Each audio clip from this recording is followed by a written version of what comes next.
It can be easy during this pandemic to feel disappointed, frustrated, perhaps even hopeless. But there are countless people around us fighting other tremendous battles and facing the world with courage. That's why we at KTTC are honored to bring you some positivity each month, something we're calling Kids with Courage, introducing you to some of the youngest among us facing the unthinkable with bravery and optimism. Tonight, we'd like you to meet Ryan Bennett and his incredible family on this final day of September, which is Childhood Cancer Awareness Month. We opted to interview him over the phone for his safety amid the coronavirus threat. How many? 4 teeth? Show all of them. Big smile. So how do you have any teeth left? 6-year-old Ryan Bennett is a lot like other first graders. School is we have to wake up so early. But he's got a laugh that stands out from the rest. He has a very deep belly giggle, and throughout all of treatment and everything he's gone through, he's kept a smile on his face and kept his laughter.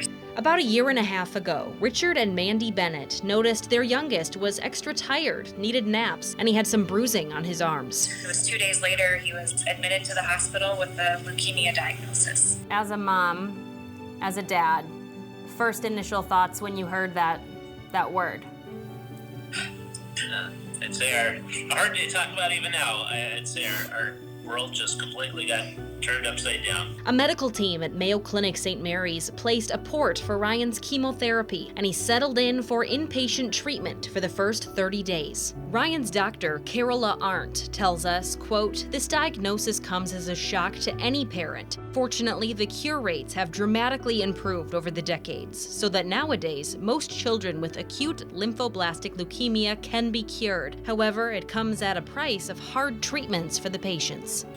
I didn't leave him. I couldn't leave him. It was during these difficult days that the Bennetts found Brighter Tomorrows, a nonprofit organization in Rochester that aims to support families touched by childhood cancer. Being able to talk and vent with people that understand and cry. Ryan lost his hair during treatment, but he didn't have to go it alone. With the help of his parents, his 3 siblings, and prayer, Ryan says he's stayed brave. He and his mom recite Joshua 1 verse 9 when times are especially tough.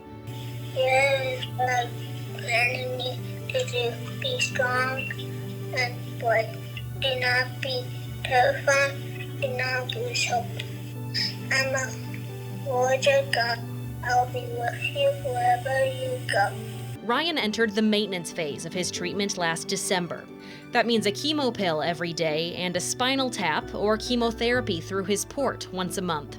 And that was all before a new, unexpected challenge made itself known early this year. You know, obviously, COVID was a major concern. Brighter Tomorrows set up the Bennetts with a pediatric infectious disease specialist to talk about navigating these terrifying times. It helped them eventually determine that with proper safety precautions in place, Ryan, now in remission, could return to the classroom, but at a smaller school. Ryan used to feel abnormal wearing his mask around in public, and now at school, everybody has to wear masks, so there's definitely some silver linings to it. Ryan had his hair back in time for that first day of first grade photo.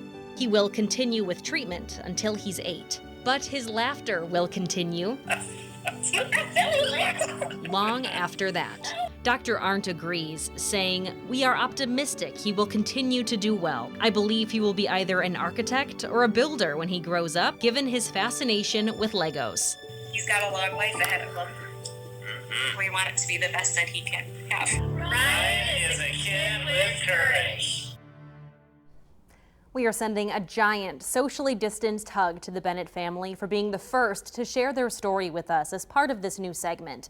The family shared one concern with us that they wished more families knew about childhood cancer, that it's known to be widely underfunded. We've included a video clip with them talking about this on the web version of this story at kttc.com. If you know a kid with courage who you think I should talk to, please email me at calexander@kttc.com.